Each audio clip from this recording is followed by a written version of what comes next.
I'm Saif, a filmmaker and VFX artist with a passion for compositing. Throughout my journey, I've worked on various projects, both client-based and personal.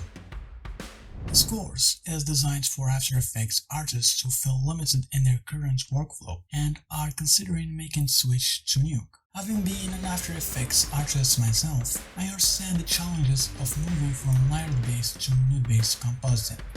In this course, I will guide you through a smooth transition, sharing the most straightforward way to understand Nuke and elevate your skills beyond what you thought possible. By the end of this course, you will become familiar with Nuke's interface, you will understand the logic behind nude compositing, you will discover how to find common After Effects effects in Nuke, and you will successfully compose your first project in Nuke. We will cover 2D compositing and 3D compositing. We will cover the extraction, 3D camera tracking, color correction, and color grading. We will start from the basic concept into more advanced techniques.